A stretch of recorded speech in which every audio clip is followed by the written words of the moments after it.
Captain's Log, Episode 39. This week's episode of the Beer Vengers podcast is sponsored by Astoria Beer and Cheese Ditmars, located at 35-11 Ditmars Boulevard in Astoria, Queens. Now open 7 days a week with outdoor and indoor dining.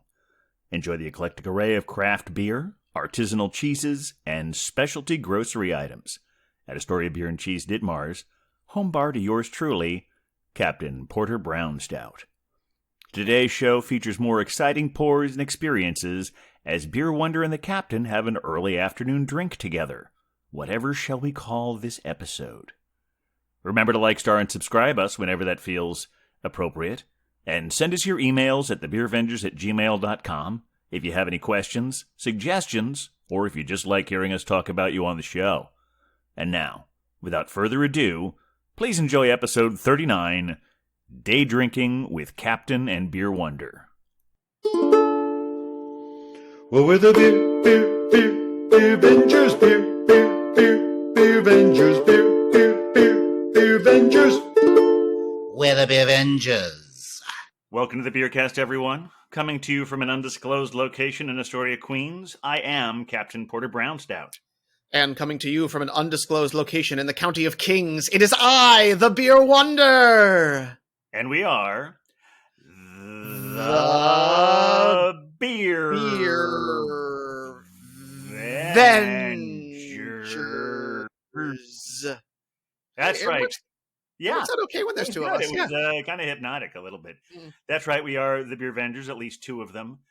This week, we know a lot of you out there on your summer, but you don't have as much time to listen to podcasts, and we don't. We want to spend a lot of our time out in the world as well. So we're doing a sort of scaled down few episodes off and on this summer, depending on how things go.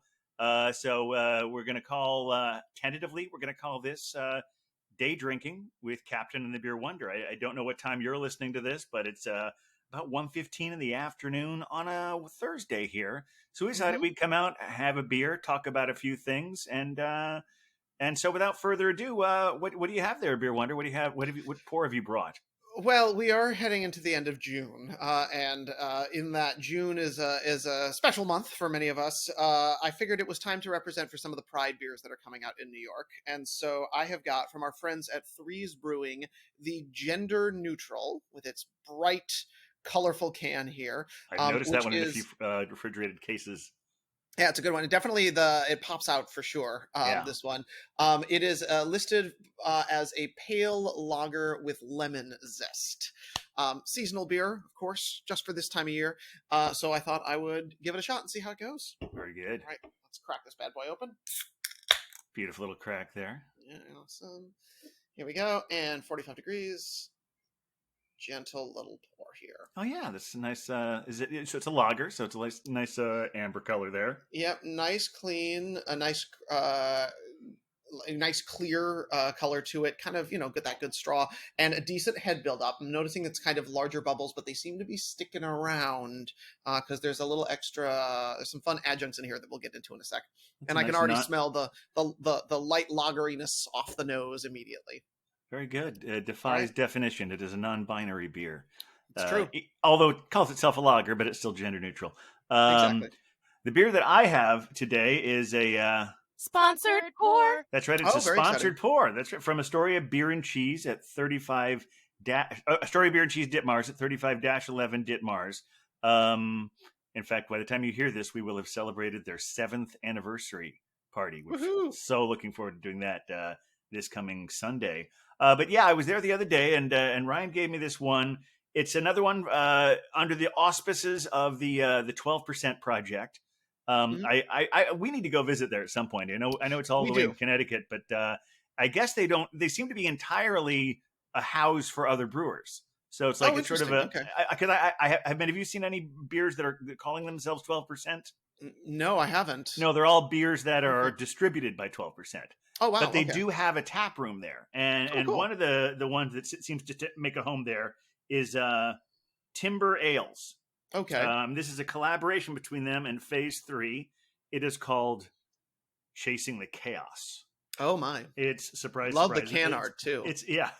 And surprise, it's an Imperial Stout, of course. I would It's expect nothing less from you, Captain. It is a Neapolitan ice cream style Imperial fun. Stout. So with the Okay. strawberry, chocolate, and vanilla, all three of them there. And let's see. how this Beautiful. looks. Oh my goodness. It's pouring so dark. I mean, for an Imperial Yeah. Stout, you expect it, but it's pouring quicker than I'd expect for something that's going to be True. that bold for sure. Don't have to worry about the tilt as much with this modest head. But yeah, there we go. No, that's true. Chasing the chaos. There you go. Yeah, beautiful. Hmm. Fantastic. All Well, right. cheers, Captain. Cheers. Slancha. Kampai. Mm-hmm. Oh, that's really nice. Ooh. It's definitely thick and rich, as one might Mhm. expect. Not especially boozy. I'm searching on the can. They got very small writing on it, and I have old eyes. But I'm not sure exactly what the percentage is on that yet. But I will find that. Okay. Well, I was going to say, if you had to guess with your expert palate at this point, do you want to make a wager before we get the actual answer? Ooh, okay. I'm gonna just throw out there. Let's still take another sip here. Oh, good. See, sip for science, always important. I don't know. Maybe a 10.8. Ooh, okay. That'd be my guess 10.8. anyway. All right. Tell us a little bit more of that one while I'm looking this up. Fantastic. Well, I'm very much enjoying this gender neutral from our friends at Threes. This is a regular of their Pride beers. They've been making it for a couple of years. I believe it's been since around 2017, and they introduced it for Pride. And they kind of tend to have a lot of fun with the naming on these beers, and the can art's pretty excellent. But it's been a consistent sort of big seller, and it's a lovely, easy, good, hot June summer drinking beer. It's got that like pale lager feel to it. They're using Pilsner malt and they're using flaked corn, which gives it a little bit of that extra protein, kind of that like almost like a Mexican lager feel to it, which is really lovely. And I definitely get the sense of the lemon zest in there. It's very subtle.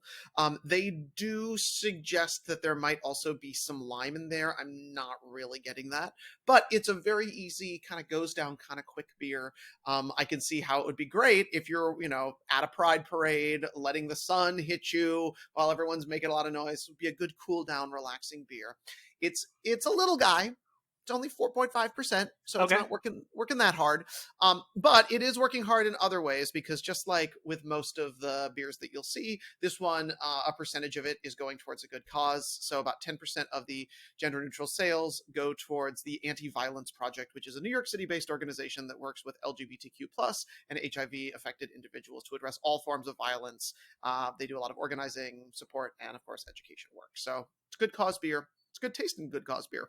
Well, that sounds good. I'll have to try that one, even though I don't walk on the lager side of the fence too often. I know. I should probably be a little less binary in my taste regarding beer. Fair enough. So I did. I understated this one a little. I should have guessed, since it's distributed by 12%. It's a 12%er. Okay, It is all this is a right. 12% ABV, and it's really nice. It's not overly sweet. You Mhm. expect that it could be with a pastry stout, right? Because Yeah. sometimes if it's got chocolate and vanilla and strawberry, especially sometimes strawberries can really dominate. But it's everything is given equal measure in this one, I think. Yeah, that's nice. So a well balanced beer is what it Very sounds very like. very much so, and Mhm. and yeah, definitely you taste the weight of it to a degree. It's not especially boozy, but it's thick, and it's a nice sipping beer. I don't Yeah. know a whole lot about this brewery. I tried to look up a few things. They don't have a website. Well, the Okay. one in the other one, Phase 3, they're in Illinois.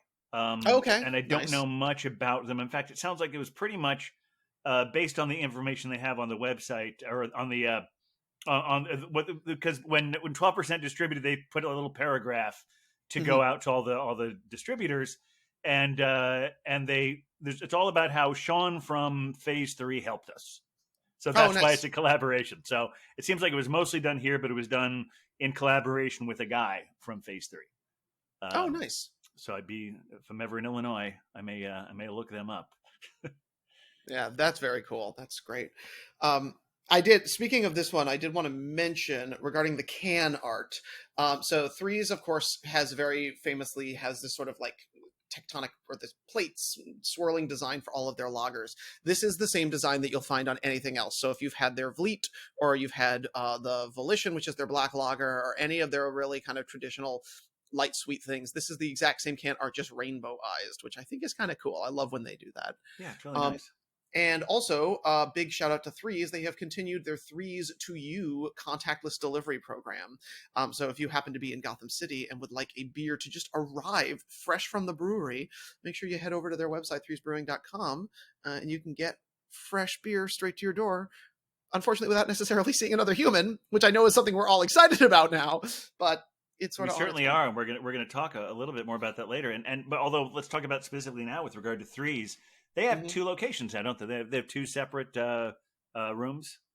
Yeah, they do. Yeah, they've got their Gowanus location, and then I am briefly blanking on what the other one is. I think it might be up in Greenpoint. I think that's where it is. Yes, it's in Greenpoint. Right up there around Greenpoint. Beer's up there as well, of course, obviously, and naturally. And Keg and Lantern has a spot up there. Yeah, that it's becoming a little bit of a beer center over there in Greenpoint. You can continue to stumble your way to other locations as opposed to just having to sit in one spot. Now, Captain, there was a bar in Greenpoint that we went to early on before there was some distribution. Very, very very Scandinavian. Do you remember the name of it? In Greenpoint, and it was Scandinavian. Yes, I believe it was actually, now that's coming to me, Torst. Oh, that's in Greenpoint? Really? I thought it was a little further down in. Oh, see, I always have a little trouble about where the dividing line is there when we're dealing with Greenpoint and Williamsburg. Well, because often when I think about, I think it's that's a good question, because I feel like it is. I mean, I think of Greenpoint. I obviously, since I'm in Astoria, Right. I think of Greenpoint more as the top of it. So I don't know how deep it goes in. Oh, I like see. For instance, like I could go right over that. What's that really small bridge there? In fact, I went over it once when I was on my way to meet you for one of the places. Yes, I right at the tip of it, right at the tip of Greenpoint, right? Yeah, I believe it's the Pulaski Bridge. If I'm that's thinking it, of the same one that you are. or also known as the Pulaski Skyway. Yes, important. But yeah, and it's like a fairly small bridge, but it's a real easy way to get from like right around the edge of Long Island City into Greenpoint. And I know a lot of those other ones. Yeah, Torst is so great. We need that's another one to put on the list of ones we need to go back to.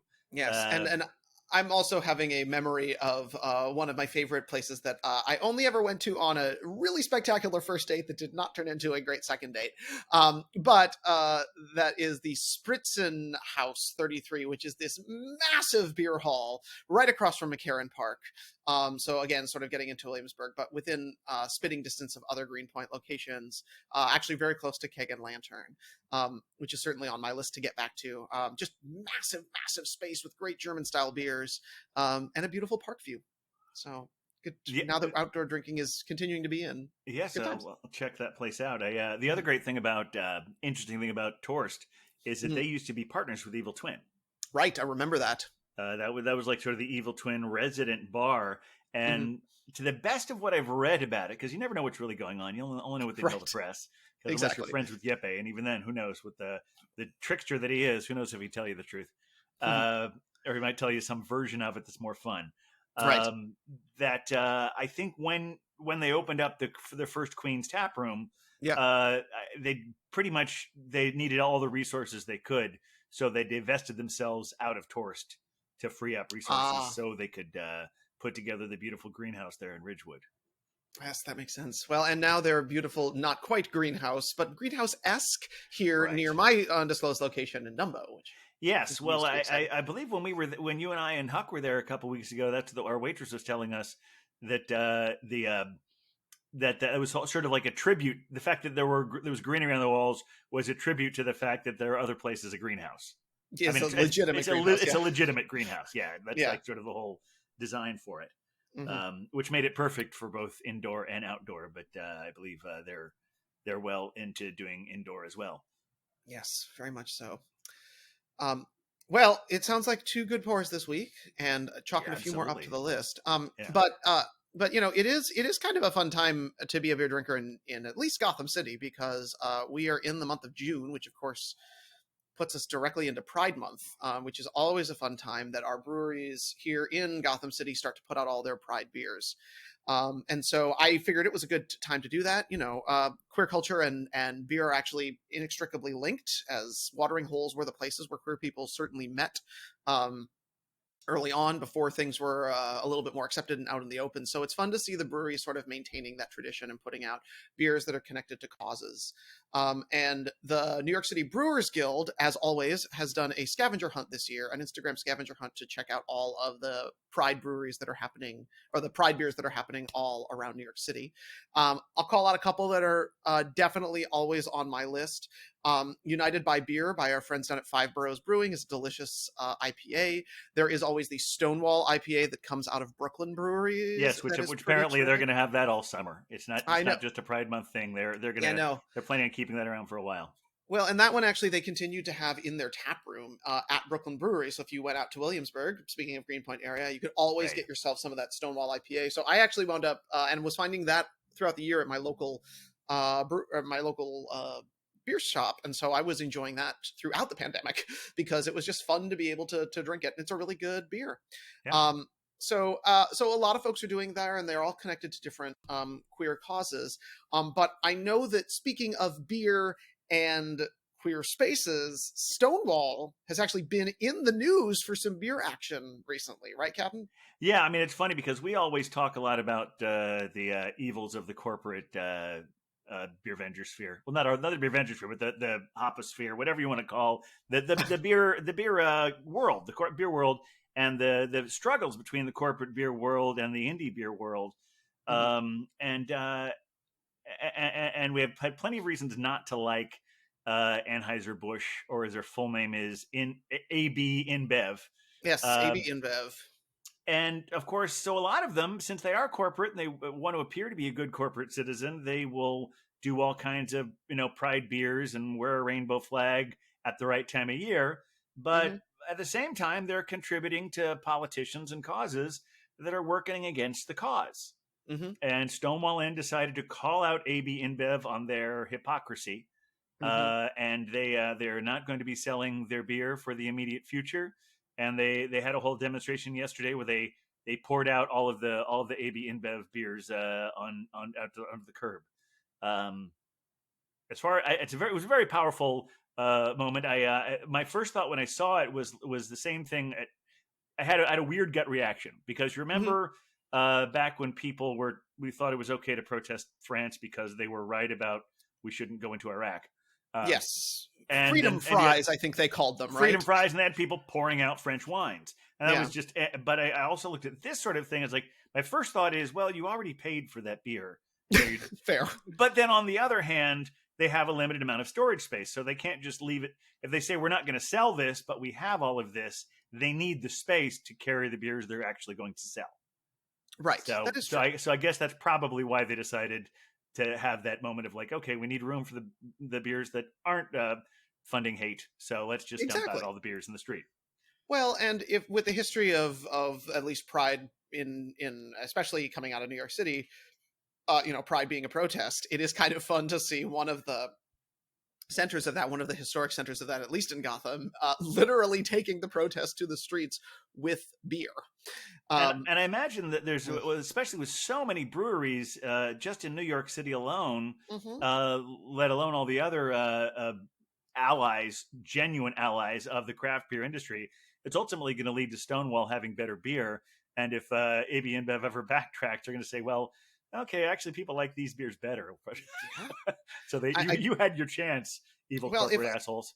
If I'm going to swing by Stonewall, I'm certainly getting the Stonewall IPA because it seems only appropriate, right? Absolutely. But I also did. I was walking through the village a couple days ago, just enjoying, exploring the city and making sure that everything was still where we left it. That kind of thing. Which I feel like is the new way you have to get to know New York City. And I did notice. Yeah. I haven't been back to the village yet. In fact, I was just thinking the other day that you and I should. I have a few things on my list of places we need to go hang out as soon as possible. Is Blind Tiger one of them?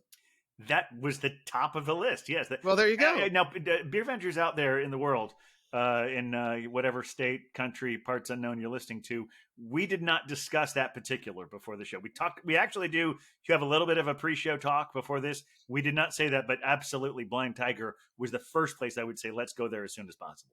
Well, I agree, and I will say, when I was walking through the village again, just checking on all of our friends to see if they were around. And of course, a few of them have moved on to the great beyond of locations, as many small businesses have done in Gotham. But Blind Tiger's doing well and has a beautiful outdoor seating setup because, at least while I was there, they had closed down part of the street.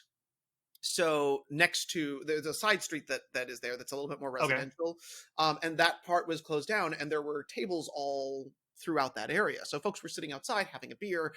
So for those of you who may have visited Blind Tiger, at least my memory of it is always like cheek to jowl, packed in with people, a little sweaty. You know, whenever I would have to meet the captain, who would usually always beat me there because the Beer Wonder is perpetually late to things. You would be holding down a spot at the bar and defending my seat as a good beer venger should. If that were even possible. Yes. I regret to say there were a couple times you said, I guess we can't have this great beer here. Let's go to somewhere else that was nice but doesn't hold a candle to it. Exactly. But I did check in on them. I did want to make sure that they were still around. But specifically speaking of Stonewall, I think of a lot of the gay bars and queer spaces being this like indoor place because people might want to, not necessarily be out in the open for this kind of thing. And Stonewall has lovely outdoor seating, which I think is a nice statement about where the queer community has come, is that we can all just literally sit outside in front of one of the iconic queer establishments in New York City and have a beer out there. Everyone's out. Yeah. I mean, everyone's out. I guess literally. I guess that's it's interesting that, well, of course, Stonewall Inn is also now a official national park.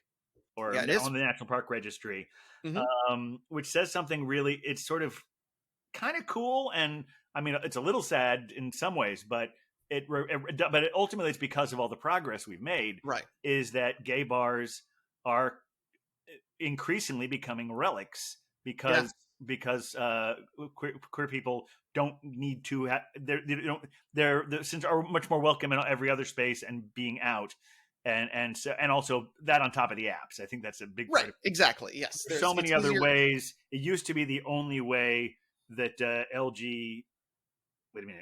LGBTQIA plus. Is that what it is now? If you want to be really specific, I believe it is LGBTQIA2S, which adds in Twin Spirit for indigenous populations. But the kids these days, because I'm so hip with the TikToks and the children, they're now referring to it as the Alphabet Mafia, which honestly, I'm okay with that. And queer community is all right for yes, queer community has been reclaimed. It's hard with the language, right? It just keeps changing. Well, it is, because that's one of the only examples I can think of where you've taken a pejorative and really completely reclaimed it. I can't think of any other oppressed community that has really managed to really totally reclaim as a sense of pride something people used to call you while they were throwing things at you. Exactly. Yes, exactly. I mean, it is amazing that queer is considered okay. There's some speaking of being hip with the TikToks. There's a gay comic or a gay pair of comics that I follow. I believe that they go by Dick and Dwayne. And they've been around for a pretty long time. They're, I think, I want to say they're in either their 50s or 60s at this point. And they get really concerned about the sort of attempted reclamation of the F slur that is often used for queer people, where a lot of people in the Gen Z community are totally cool with that. And they're saying, nope, that was a slur that we just can't accept anymore. But it is cool that queer has come back. Yeah. At least. So, well, it's yes, the small bundle of sticks, or the British word for cigarette. Yes. That's an interesting one, because I maybe that's more because I don't know. There's all sorts of speculations you could have. One, because that would generally be referring to one specific segment of that large population we described. Exactly. Whereas queer, since it is one that's it's pretty much anyone who is not heteronormative, right, fits into that larger queer community. It's a big tent. Yeah. It's a big tent. And friends are invited in too, of course, if you're friendly to the cause. Yeah. So But yeah, well, you were mentioning Blind Tiger, Yeah. and going to visit some of our old friends. Yeah, I was thinking you were talking about how we spent a lot of the last not every of the last 38 episodes, but there was definitely a point where it was a focus every week where we talk about all the places that hadn't survived the pandemic, and I think it's important to draw attention to those. But I think now that we can, for whatever time we can, if things keep up the way they are, we Mhm. can be out in the world. I think it's a time to celebrate all those places that we missed being That's in, very that true. did survive it. And so we want to dedicate a little bit of time each week to talking about some of the places that, whether they were on our original blog, and I'm actually looked back at the blog we wrote back in 2014 about Yeah. some of the places we had on that initial crawl. I want to go back in some of those places and some of the places that are near there. And it just so happens that one of our very first entries was for a place in my neighborhood called Sunswick 3535. Oh, I love that place. Yeah, I do too. It's in 2014 we started writing the blog, and the first sort of shape we had to do it was we were going for where the beer passport was. Right. And that was one in particular where there weren't many in Queens, but Sunswick 3535 was the pickup spot for the passport. So that's why that was my very first place in there. Now, Captain, remind the folks what year we're talking about here. 2014. Right. So again, we're 7 years in the future now with that. So I feel like the Queens beer scene has blossomed. The craft beer scene, at least, has really bloomed in a nice way. It sure such has. that at that time there weren't that many places to get a craft beer. Well, I mean, that's true to some degree. I also think that this was the second or third iteration of the passport. That's true, yes. And I think that the guy, what's his name, Rev Ciencio? Yes. Rev Ciencio. I think he had better ends with some communities than with some others. Fair, that's true. Yeah. And also, well, there's all sorts of reasons that I won't get into as to why some places were a little wary of the passports. A lot of it had to do with exactly. People, they would do the passport, and people would go there, and people would just say it's a free beer. I don't need to tip, and people would say no more passports for me. Right. Which to say, Beer Vengers always tip their bartenders. Well, of course, and they tip them well, right? I mean, you tip them even better because you're getting a free beer. Exactly. I mean, you should tip generously all the time. Yeah. But all those things aside, well, this was what I found kind of interesting looking at those couple of first entries is because, yes, it's blossomed a little bit, but also there are a number of things that are on that list that aren't around anymore that had nothing to do with the pandemic. Right. Like that was one where I think it was starting. The Queen's entry place was at Sunswick, but I actually met you the night before there at the late lamented Idle Hands. Oh yeah, because that was the Manhattan entry point. Yes, that was. So we went and picked up our cards there, and then I was meeting some of the other Beer Vengers the next night. I believe it was the Belgian Babe as well as the Saison Kid. And we met at Sunswick. Now, here, to give you a little bit more about Sunswick 3535, the reason it's called Sunswick 3535, we usually just call it Sunswick, but it's 3535 because it's at the intersection of 35th Avenue and 35th Street. It's helpful for me to remember the full title of it because that means I always remember where to go. The only movie theater in my neighborhood, aside from the Museum of the Moving Image, which it's also very close to, is there's a Kaufman Astoria, or the Kaufman Astoria is the movie studio there, but the Regal Kaufman Astoria movie theater 14-screen complex is there. So if I'm going to a movie in my neighborhood, that's where I'm going. Right. And even though there's like all sorts of chain stuff around there, like Applebee's and Uno's and Panera, if I'm in that neighborhood doing anything, I'm going to go to Sunswick 3535 to have a beer and maybe lunch too, which I did both of last week. Excellent. And we've talked a lot about how much beer prices, I mean, I guess as inflation in general has gone up over the last 7 years or so. Yes. And what was cool about Sunswick in the 7 years ago was they were pretty much the exact same price model as Pony. Oh, okay. Like most of their beers were like $6 or $5 at happy hour. Mm-hmm. Understandably, they haven't been able to do that and stay in business, but it was cool that they were that way. And in fact, I back to swing all the things in together. Yeah. I think that both Sunswick and Pony both have a little bit of Blind Tiger DNA. Well, as it should be. I think Dan from the Pony started at Blind Tiger, at least one of them, not the one we go to, but they've had several different locations. But there was a guy who I haven't seen there in a while, but I think who was the owner of Sunswick, who we would talk about when he worked at the Blind Tiger as well. Right. But this one, there are definitely a lot of reasonable options, but because of my wants, because of my nature, I had to get these wonderful aged. I mean, I don't know where they keep these things. They just keep the kegs in the basement for a while, or if they get them from somewhere else. Sure. But I had an AleSmith Speedway Stout from 2017. Whoa. Which is one of my favorite beers of all time. All the different versions of that one, but the basic, and they had it on tap, and then they also had a Firestone Walker Parabola, which is a Russian Imperial Stout from 2018. So I had both of those and a burger, and one of the biggest burgers, just huge, really nice bread, and chatted with the bartender there a little while about, the last year they've had and how they survived. They're like many of the places, they did their window, and it was well, we talk about this a lot.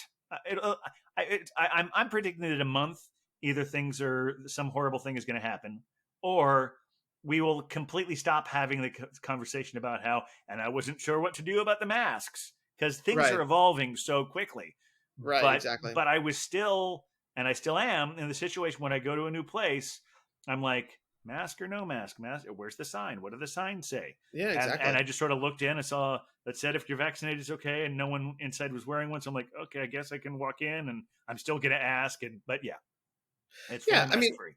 We were talking about this, Captain, the other day about how really, we've been, at least I have been taking my cues from what staff members are. So, for example, if when over at Astoria Beer and Cheese Ditmars, the staff is wearing masks, and so it does seem that the appropriate etiquette there is to, no matter what, wear a mask. Where at Evil Twin here in Dumbo, no one is wearing masks, and so the appropriate etiquette there seems to be to go in maskless unless you feel uncomfortable doing that kind of. Or if you're unvaccinated. Or if you're of course, if you're unvaccinated, and if you're our audience and you are, get vaccinated.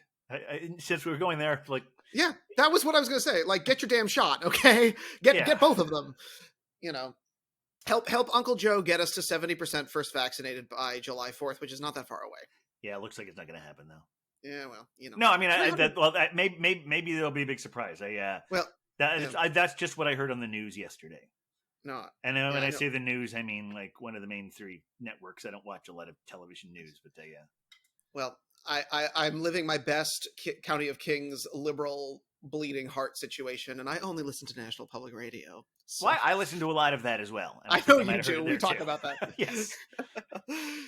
Well, you mentioned the window, though, at Sunswick, and I did want to just get some Beer Venger reaction from some breaking news that actually happened the day before we were recording this, that the to-go cocktail situation that we've had in Gotham City, where bars and restaurants were able to sell cocktails either to go or as part of delivery, which was something I had taken advantage of. My dear friends at Randolph Brewing, which is of course in my neighborhood, at the sort of midway through the pandemic, were doing a really nice rum slushy cocktail that they would put in a to-go cup, and I would get to go and perhaps consume in a location that was not Randolph Brewing, which I thought was kind of lovely. This, as our fearless governor leader Cuomo made the decision to end all of the emergency provisions. One of the emergency provisions that was ended was that the liquor authority is no longer allowing to-go cocktails as of the day we are recording this, which is June 24th. So this is your last day to get to-go cocktails. So, Captain, I wanted to get your thoughts on this and sort of if you indulged in any of this opportunity, and if you think it was good for Gotham, and if you think maybe the Beer Vengers should endorse this going forward, or you like the way it's going back to. I have indulged in it. I do. Okay, what's the other question? With I have indulged in it. What was the second question? Well, this is the 12% beer I'm having. Yeah, exactly. Have you indulged in it? Yes. And do you think it is the kind of thing that was helpful or hurtful to Gotham City? Helpful. Okay, talk to me why. Yeah, I mean, I just think it was because it was a time.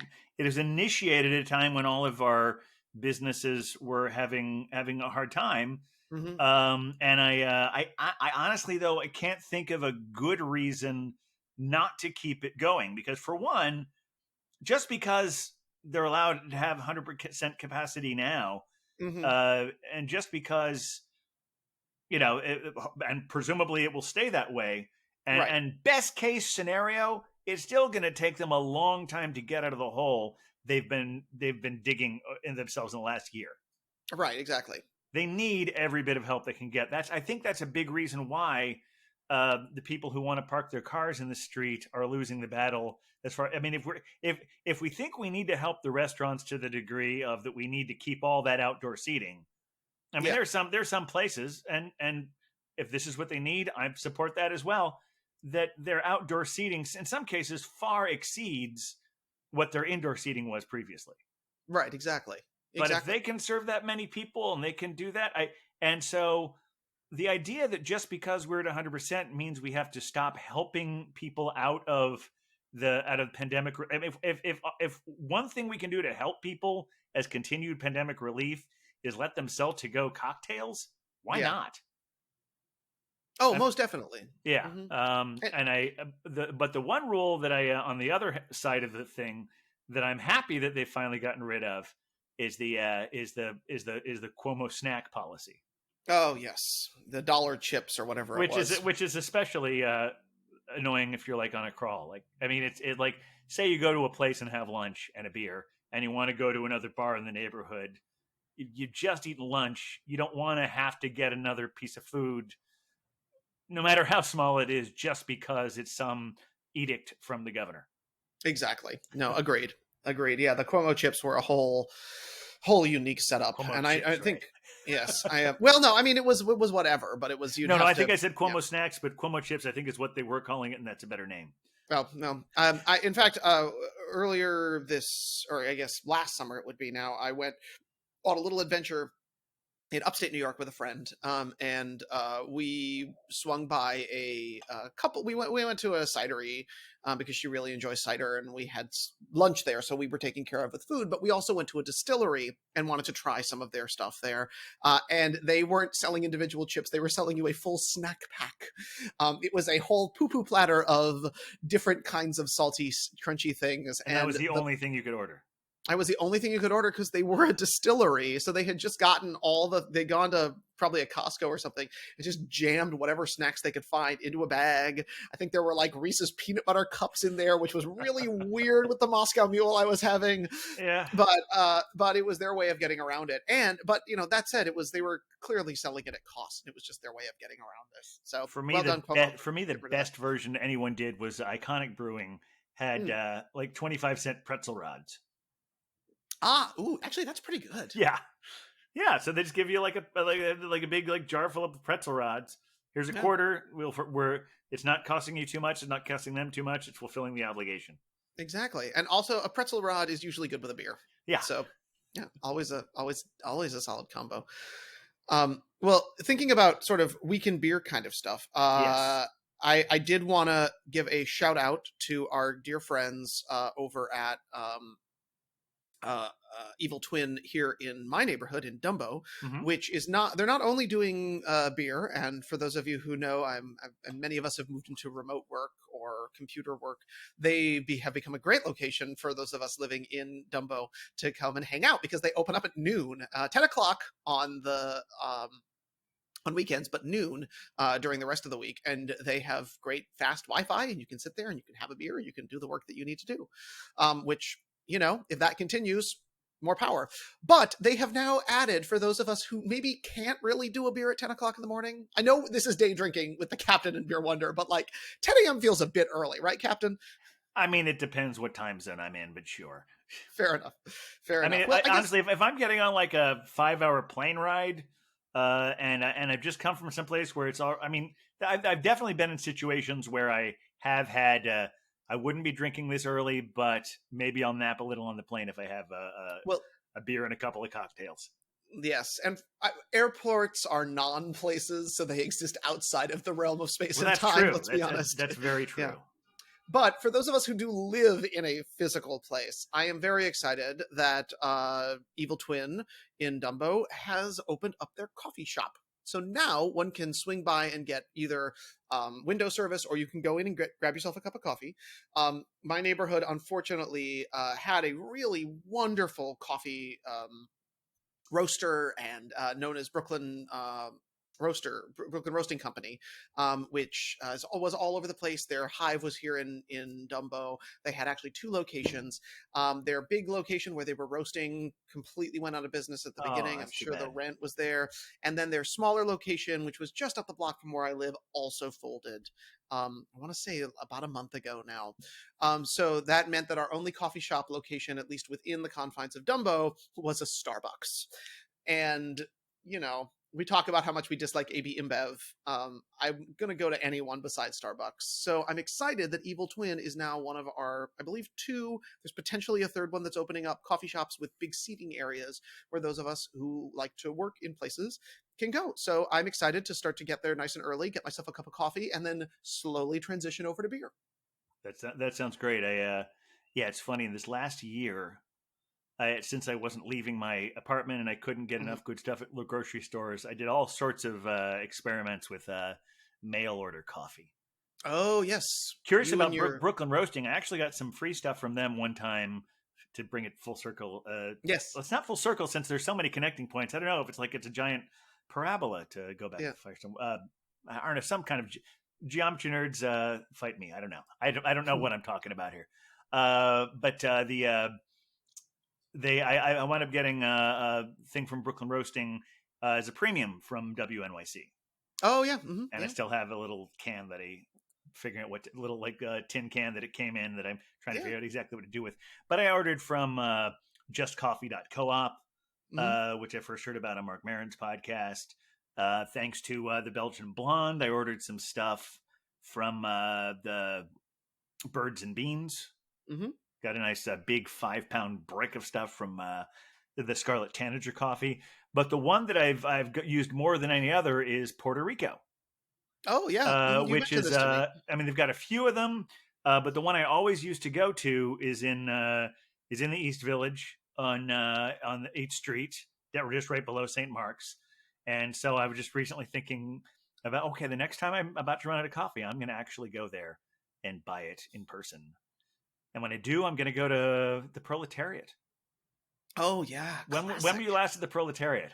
Oh goodness, it's been certainly before the pandemic, maybe even like a year or 2 before we all shut down. Yeah. Oh my goodness. I hope that they're still around. Did you check in on them to see if they're still kicking?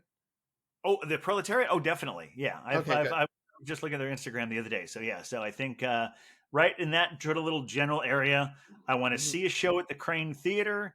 I want to have a beer at the Proletariat. And I want to buy some coffee from Puerto Rico. I think that's wow. I mean, these are all. I know we were talking about going to bars, but there's this is all part of okay, and for as long as we have a non-pandemic world, whether it's infinity or whether it's a window because the variant comes to get us, I don't know. And I don't want to sound such a doom, but it's it's weighing on me.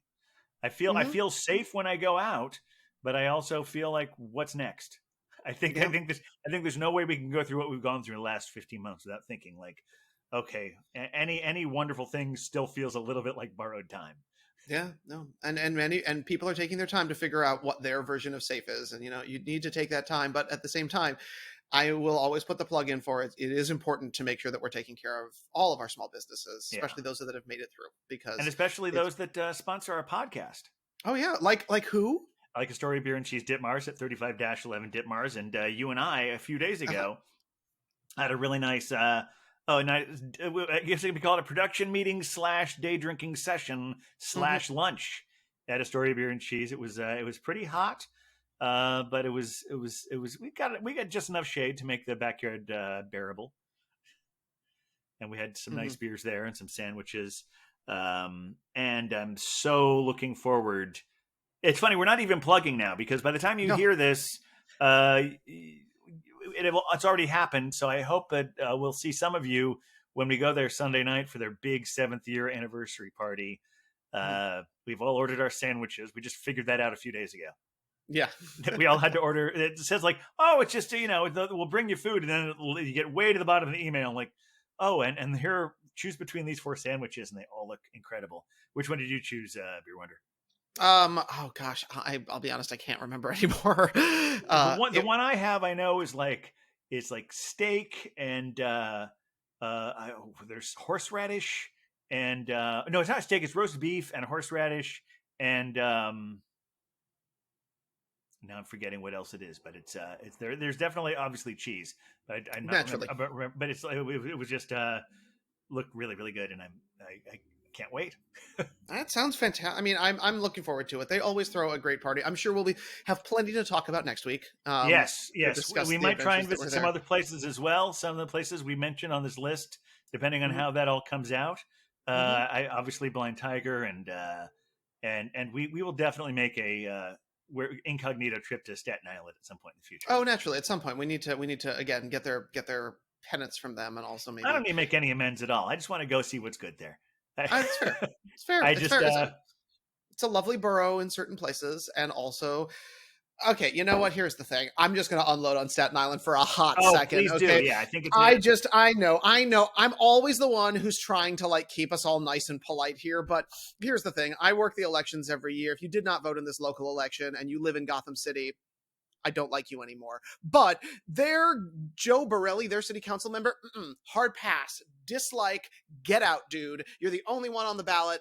Nothing that you do is good. Just finished. Okay, you're South Shore. I don't really go to your neighborhood much. Not many great breweries there, but hard pass on him. So that's my one. I really one need beer more wonder info. I'm feeling. sorry. I know we're getting ready to go out and have the rest of our day here, but I really want. I've not read about Joe Borelli. Oh, Tell me he's about just it. And he's then the I will take over your position and mention the positive when you're done with it to counterbalance. fair enough. everything. Joe Borelli is basically a Trumpian city council member. Okay, yeah, it's nothing he's done in particular. No, he's just horrible in general. He's just horrible. Is he like the guy who wanted to break you in half like a boy? Oh, you remember? Eh? No, this was the guy. He was the congressperson from there, and he threatened a New York One reporter. He was like, "I will break you in half like a boy. I'll throw you off this balcony." He was a guy. I'm not even. And now it's the Meliatakis. Oh, right. She's the one who has his seat now. Yes. Grimm. I think his last name was Grimm. Was not anywhere near as a good representative of the name as our friends at Grimm Brewery. But yeah, Michael Grimm, I think was his name. Yeah, look him up. He's okay. So yeah, so they have horrible politicians and enough horrible people to go there. But I'm really looking forward to going back to Adobe Blues. Oh God, am I ever? We are friendly with one of the bartenders there. I had an opportunity to do a show with him, and it's a beautiful spot. I'm also interested to see what Flagship might be putting out right now. I mean, I'm willing to try it, but to me the biggest is my biggest priority. Flagship would be number 3 in terms of things that I want to go head out there. Okay, because the biggest one is I want to find out what the Killsborough space is all about. Oh yeah, that's true. That one, because they basically started as a brewery within like a gastropub kind of a thing. And then they sort of took on their own life from that. They're still housed there, and that's still the place where you can go and have lunch and have their beer. And of course, since we didn't plan this out, I don't have it written down, but we'll put that in the show notes or wherever we need to. So I would say Killsborough first for just to see what it's all about. Adobe Blues because they're great, and I'm so glad they're still around because yes, for sure, they're one of my very favorite things about Staten Island. And yeah, we'll see what Flagship has for us there as well. Well, that's the just before you get back on the boat beer, which honestly, still recommending Staten Island Ferry, cheapest bar in the city with the best views. So it still is. We might have talked about the last. It's gone up since I think the first time I ever went on there it was $275, but I'm sure it's still. Oh, the beers? Yeah, it's gone up significantly. Of course, about like $4 or $5. That's reasonable. I can deal with that. Well, I'll be honest. I have not gone since pre-pandemic time, so we'll see what's happening there. But it's not bad. All right. Well, this has been very fun. Little bit of day drinking with you. Always. And now we can go and day drink for the rest of our day if we choose, or whatever the rest of the day has for us. Now, if folks want to day drink along with us, Captain, where should they look? Well, I mean, you can certainly. I would say follow us on Instagram because we will be announcing the places we're going to day drink as we do it, and then we'll be reporting back here. But if you really want to see where we are, if you want to come find us, we can be found. That's on Instagram at the Beer Vengers. You can also see other stuff on our Twitter feed, which is also at the Beer Vengers, and Facebook. But if you want to ask us about any of this, I mean, I know those have messaging things as well, but the best thing to do is go to thebeervengers@gmail.com. Yeah. And you know where to find us, anywhere you can find your podcasts. And if you can't find us, tell us, and we'll do what we can to help you find us there. And I think, although Huck isn't physically with us, he's about to play us out. And thank you so much for listening. Beer Vengers, in here, out there, and all around the world. With the beer Vengers, beer Vengers, beer Vengers. We're the Beer Vengers.